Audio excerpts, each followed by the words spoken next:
खुदा हो उसे और हिम्मत का परवाना किया के मदद को चली आएंगे कमली वाला दो बुतेगे शमल जाएगा अल्लाहुम्मा सल्ली अला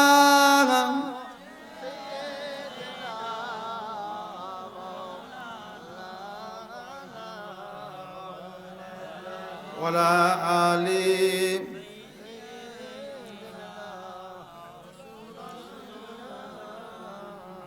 मेरे आँखों के पुतली में जलवा मोहम्मद का मेरे दिल के आईना में नक्शा गे मोहम्मद का कोई जन्नत में जाएगा कोई दोजख में पहुँचेगा मदीने की तरफ दौड़ो दीवाना मोहम्मद का अल्लाहुम्मा सल्ली अला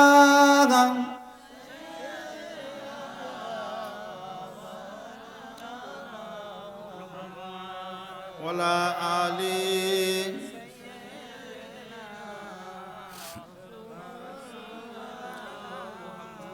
रसूलुल्लाह हबीबुल्लाह नबी पाकेर प्रिय नाम এই নামেতে দরুদ পড়েন আমার নবীর উম্মতগণ আল্লাহুম্মা সাল্লি আলা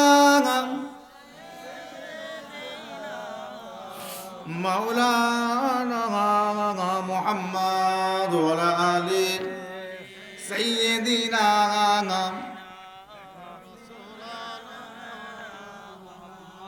তুমি ঈশ্বরী কিন তুমি মহান বিশ্বের মালিক তুমি ওগো দয়াবান তুমি ঈশ্বরী কিন তুমি মহান বিশ্বের মালিক তুমি ওগো দয়াবান তোমার বান্দারা তোমায় ভুলে সুপথ হারিয়ে সবই কুপথে চলে চালাও সঠিক পথে ওগো মহিয়ান বিশ্বের মালিক তুমি ওগো দয়াবান তুমি ঈশ্বরী কিন তুমি মহান বিশ্বের মালিক তুমি ওগো দয়াবান আল্লাহুম্মা সাল্লি আলা সাইয়্যিদিনা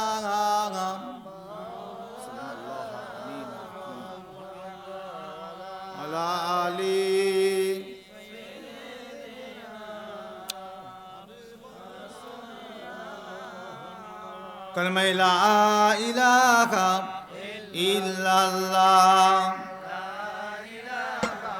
इल्लल्लाह ला इलाहा इल्लल्लाह दी हस्बी रब्बी जल्लल्लाह माफी कल्बी गैरुल्लाह नूर मुहम्मद सल्लल्लाह बोलो ला इलाहा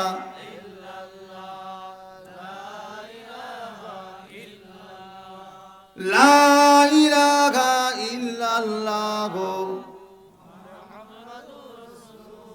अल्लाहुम्मा सल्ली अला सय्यिदिना मौलाना मुहम्मद व अला आलि सय्यिदिना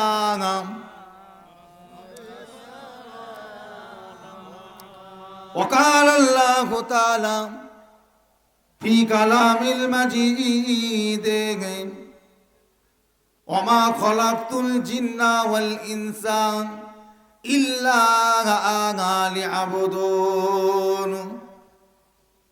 وقال النبي صلى الله عليه وسلم لا يؤمن أحدكم حتى أكون أحب إليه من والده وولده والناس أجمعين। আলহামদুলিল্লাহ। আলহামদুলিল্লাহ। উপস্থিত আমার দিনদার ইমানদার নিক্কার আল্লাহওয়ালা ভাই ও বাবাজিরা, ছেলেরা, বাচ্চারা, যুবক, নৌজওয়ান, তরুণ, আমাদের মুরব্বীরা, বিশেষ করে বিনগ্রাম এলাকার সিলসিলায়ে ফুরফুরা শরীফ মুজাদ্দিদুজ্জামান কুতুবুল আলাম আমির শরিয়াত দাদা হুজুর পীর কেবলা রহমাতুল্লাহ আলাইহির ভক্ত মুরিদ মুহিব্বিন জাকিরিন সালেক তরিকাপন্থী মাযহাবপন্থীর ভাইয়েরা, পর্দার আড়ালে অবস্থিত আমার মায়েরা, আমার বোনেরা, আমার বেটিরা, সর্বপ্রথম আল্লাহ পাকের দরবারে কোটি কোটি শুকরিয়া জানাই যে আল্লাহ পাক দুনিয়ার হাজার ব্যস্ততার মাঝে শরীরকে সুস্থ রেখে আমাদের মতন অধম গুনাহগারগুলোকে এই রকম একটা সুন্দর পাক ইসালে সওয়াব ও দুয়ার মাহফিল ও সবরে সানির মাহফিলে আসার মতো, বসবার মতন তৌফিক ইনায়েত করেছেন। একবার সকলে বলুন আলহামদুলিল্লাহ। একবার জোরে সোরে বলা যাবে না? একবার সকলে তাকবীর দেন, নারায়ে তাকবীর। জোরে বলেন নারায়ে তাকবীর, নারায়ে তাকবীর। সিলসিলায়ে ফুরফুরা শরীফ জিন্দাবাদ, সিলসিলায়ে ফুরফুরা শরীফ জিন্দাবাদ, নারায়ে তাকবীর। আলহামদুলিল্লাহ। আমার ভাই জানেরা, হই হই করে যারা ঘুরছেন, এখন বাজারে বেড়াচ্ছেন, ঘুরছেন, সবাই চলে আসে। কতদিন ঘুরবেন? কতদিন আর ঘুরবেন? এতগুলো মানুষ বসে আছেন। আস্তে হোক আর জোরে হোক, চিৎকার করে বলেন আর আস্তেই বলেন, সবাই একবার বলুন তো দেখি, আল্লাহ পাক আছেন না নাই? বিশ্বাস করেন? তাহলে আমাদের ভালো হওয়া দরকার আছে না নেই? এইরকম হই হই করে ঘুরবো, রং তামাশা করব, রংবাজি করব, তাস খেলে, ক্যারাম বোর্ড খেলে, জুয়া খেলে, পাবজি খেলে, ফ্রি ফায়ার খেলে, মহিলা সমিতি করে, যে সুদের ব্যবসা করে আল্লাহ কি ছেড়ে দেবে? তাহলে ভালো হবেন না? আপনারা কি ভালো হবেন না? কবে হবেন? খালি তো বলছেন ইনশাল্লাহ, আল্লাহ যদি চায়, আগার যদি আল্লাহ চায়, ঠিক আছে, কিন্তু নিজেকে তো ভালো হতে হবে। আল্লাহ তো সবচেয়ে ভালোই চায়, কিন্তু আপনাকে তো ভালো হতে হবে, পরিবর্তন হতে হবে, চরিত্রবান হতে হবে, আখলাকমান হতে হবে, আখলাকে রসুল হতে হবে, আখলাকে আউলিয়া হতে হবে, হাক্কানি উলামায়ে কিরামদের মতো হতে হবে। এ বিনগ্রামের মুসলমান, আল্লাহ বলেছে আমি হিদায়েত করব না, হিদায়েত যে চাই তাকে আমি হিদায়েত করি, আর যে হিদায়েত চাই না তাকে আল্লাহ বলছে আমি হিদায়েত দিই না, করি না। হিদায়েত তো নিজেকে চাইতে হবে, কি বলেন? নিজে ভালো হব তবে তো। নিজে ভালো হব না, নিজে চরিত্রবান হব না, আখলাকবান হব না, হই হই করে ঘুরে বেড়াবো, রংবাজি করব, রং তামাশা করব, আল্লাহ হিদায়েত করে দেবে? তাই যদি হতো তাহলে আবু জেহেলকে আল্লাহ হিদায়েত করলেন না কেন? নবীর চাচা, সম্পর্কে চাচা, আপন চাচা নয়, সম্পর্ক চাচা, গ্রাম সম্পর্কে চাচা, নবী করলেন না কেন? তাই যদি হতো আবুল আহাব করলেন না কেন? উদবাকে করলেন না কেন? সাইবাকে করলেন না কেন? বলুন। হিদায়েত যদি আল্লাহ পাকই করতেন, এরা হিদায়েত হলো না কেন? যাদের জন্য স্বয়ং নবী কেঁদেছে, যাদের হিদায়েতের জন্য নবী কেঁদেছে, উল্টে আল্লাহ পাক বলেছেন হাবিব ওরা হিদায়েত চায় না, আমি হিদায়েত দেইনি। ওরা হিদায়েত চাক, ওরা চাক, আমি এক্ষুনি হিদায়েত করে দেবো। নবী এত কাঁদছে আবু জেহেলের জন্য। লাস্টে আবু জেহেলের জন্য আল্লাহ পাক ছাড় দিলেন, সব ছেড়ে দিলেন। শুধু একবার ওকে বলেন কলেমাটা পড়তে, আর কিচ্ছু লাগবে না, ওতেই আমি আল্লাহর সারা জীবন সব মাফ করে দেবো। খালি একবার লা ইলাহা ইল্লাল্লাহ মুহাম্মদ রাসূলুল্লাহ সাল্লাল্লাহু আলাইহি ওয়াসাল্লাম, শুধু এইটুকুন ওকে পড়তে বলুন হাবিব। ব্যাস, আমি আল্লাহর কিচ্ছু চাই না, নামাজ রোজা হজ যাকাত দান খায়রাত কিচ্ছু চাই না, ওই এইটুকুনি পড়লেই ওর সব মাপ।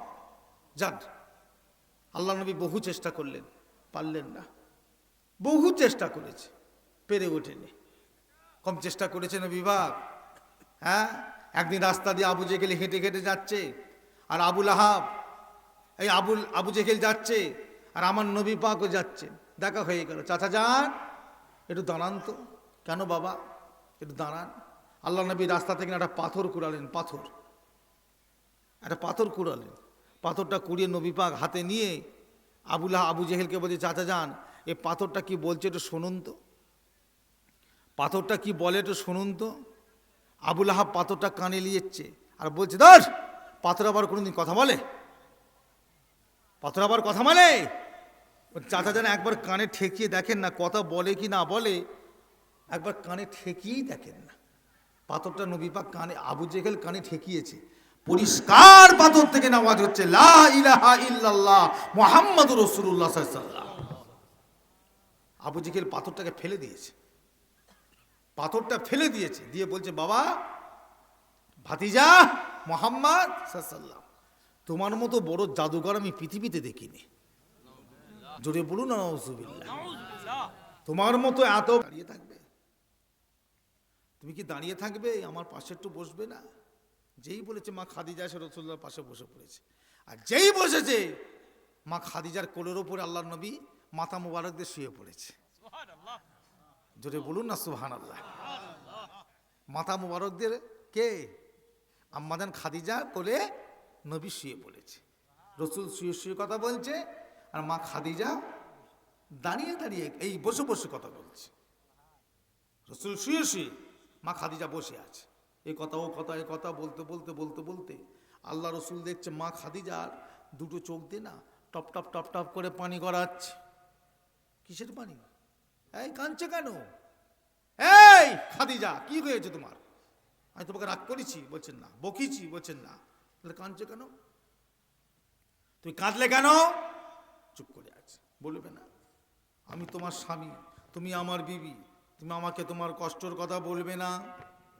বলে, জি ইয়া রাসূলুল্লাহ বলবো। কি হয়েছে বলো? বলছে, ইয়া রাসূলুল্লাহ একটা কথা মনে পড়ে গিয়েছে। কি কথা বলো? বলছে, হুজুর আমি মারা যাব, মারা যাবার পরে আমার কি হবে? আল্লাহর নবী আপনি বলেছিলেন মানুষ মারা যাবার পরে সবাই যখন মানুষটাকে কবর দিয়ে চলে আসবে, যে যার মতো চলে যাবে, কবরের দুপাশের মাটিটা ওই মানুষটাকে সে টিপে ধরবে, দুদিক দিয়ে সে টিপে ধরবে। হুজুর আপনি বলেছেন এই টিপে ধরাটা এত কঠিন হবে, হাড় হাড্ডি গোস্তগুলো সব আগুনে খেয়ে ফেলবে, কিছুই থাকবে না, সব চেপে ধুলো করে ফেলবে। হুজুর এই আমার ভয়, অন্য কিছু ভয় নয়। আল্লাহ রসুল বলে, চিন্তা করো না, যাও, আল্লাহ পাক তোমাকে হেফাজত করবে। জোরে বলুন না সুবহানাল্লাহ। যাও, আল্লাহ তোমাকে হেফাজত করবে, তুমি চিন্তা করছো কেন? খাদিজা বলছে, হুজুর একটা কথা বলবো। বলছে, বলো। বলছে, আপনার একটা জামা দেওয়া যাবে? শুনবেন, আপনার শরীরের একটা জুব্বা আমাকে দেওয়া যাবে? নবী বলছে, আমার জুব্বা? বলছে, যে হুজুর কি করবে? আমার জুব্বা তুমি কি করবে খাদিজা? বলো। বলো, হুজুর কেন? আমি মরে গেলে ওটা আমাকে কাফন করে দেবে। জোরে বলবেন না, আমাকে কাফন করে দেবে। নবী বলে, তাই? আমার জুব্বাতে তোমার কাফন হবে? বলছে, ইয়া রাসূলুল্লাহ দেবেন? বলছে, হ্যাঁ দেবো, হ্যাঁ দেবো। আচ্ছা বলো তো, আমার জুব্বাতে তোমার কাফন করলে তোমার কি লাভ হবে? বলি, ইয়া রাসূলুল্লাহ হাবিবাল্লাহ, আপনার জুব্বা দিয়ে যদি কাউকে কবর দেয়া হয়, কিয়ামত পর্যন্ত ওই কবরের আযাবকে আল্লাহ পাক নাজাত দিয়ে দেবে। নবী বলছে তোমার মনে এত বিশ্বাস? বলে জি ইয়া রাসূলুল্লাহ। আচ্ছা আমার জুব্বাতে কি এমন আছে যে তোমার কবরের আযাব মাফ হয়ে যাবে? কি আছে? বলছে কেন? আপনার জুব্বাতে আপনার ঘামের খুশবু আছে, জেসেমের খুশবু আছে, আর ওই খুশবুটা যার শরীরে থাকবে তার কোনোদিন আযাব হবে? নবী বলল তোমার মনে যখন এতই বিশ্বাস, যাও তুমি মরে যাবার পরে আমার জুব্বা দিয়ে তোমার কাফন করে আমি তোমাকে কবর দেবো। জোরে বলুন না সুবহানাল্লাহ। এখন আমার প্রশ্ন আপনাদের কাছে, অর্থাৎ বিন গ্রামের প্রত্যেকটা মানুষের কাছে, নবীর বিবি বলে নবী দিয়ে দিলেন, উম্মাদ বলে কি বাদ? এই উম্মাদ বলে বাদ, উম্মাদের কি দিলেন? আমাদের কি দিলেন? আমরা বাঁচবো কি করে কবরে? বিবি বলে পেয়ে গেলেন। পৃথিবীতে দুজন পেয়েছিলেন নবী পাকের জুব্বা, একজন হচ্ছে হযরত ওয়াইস কুরনি, আর অপরজন হলেন হযরতে খাদিজাতুল কুবরা। দুজনকে নবী জুব্বা দিয়েছিলেন, বাকি সব বাদ নাকি? সব বাদ? এই আমি আপনি সবাই বাদ? তাহলে আমাদের কি দিয়েছে? ওহো, খাদিজার কবরে নবী গেছে, আমারও তো যাবে, খাদিজারও গেছে, ওয়াইস কুরনির কবরও নবী গেছে, সবার কবরেই নবী যাবে, কারোরটা বাদ যাবে না। আমার প্রশ্ন, উনাদেরকে জুব্বা দিলেন, আমাদেরকে বাদ দিলেন কেন? আমরা কি করে কি করব কবরে? নাজাত পাবো কি করে? মদিনার মসজিদে একজন সাহাবা হুজুর বসে বসে কাঁদছে। তা আল্লাহর নবী বলে কি হয়েছে তোমার? তখন ইশারা করে বলছে হুজুর আমার চোখ কানা, অন্ধ হয়ে গেছে, এই তো আমি দেখতে পাই না। তা কি হয়েছে বাবা? বলে সবাই বসে বসে আপনাকে দেখে, আমার মনটা চাই আমি আপনাকে একটু দেখব, আমার মনটা চাই আমি একটু আপনাকে দেখব, কিন্তু আমার চোখ তো কানা, আমি দেখব কি করে? তা নবী বলে মনে দুঃখ করে না, সরে এসো আমার সামনে। যেই কাছে সরে এসেছে, আল্লাহ রসুল একটু থুতু মুবারক বের করে অন্ধ সাহাবা দুটো চোখে লাগিয়ে দিয়েছে, বললে যাও যাও বাবা খোলো, বিসমিল্লাহ বলে চোখটা খোলো। যখনই বিসমিল্লাহ বলে চোখটা খুললেন, অন্ধ সাহাবাটা পরিষ্কার আমার নবী পাকের চাঁদ মুখটা দেখতে পেয়ে গেলেন। থুতু মুবারক লাগে, থুতু লাগিয়ে দিয়েছে, চোখ ভালো। আর একদিন একজন বসে বসে কাঁদছে, নবী বলছে তোমার কি হয়েছে বাবা? এই তুমি কাঁদছো কেন, তোমার কি হয়েছে? সাহাবা হুজুর বলছে ইয়া রাসূলুল্লাহ, ইয়া হাবিবাল্লাহ, হুজুর আমি কথা বলতে পারি না। মানে ইশারা দেখাচ্ছে আমি বুবা, হাবা কি বলে এখানে, বুবা বলে, আমি বুবা, কথা বলতে পারি না। হুজুর মন আমার চাই আমি তো আপনার সঙ্গে কথা বলবো, কিন্তু আমি তো পারি না। আল্লাহ নবী বলতে কি হয়েছে, এদিকে সরে এসো, সরে এসো। বলে রাসূলুল্লাহর পাশে খেজুর ছিল, একটা খেজুর তুলে গালে দিলেন, ভালো করে চিবোলেন, চিবে সাহাবা হুজুরের গালে ভরে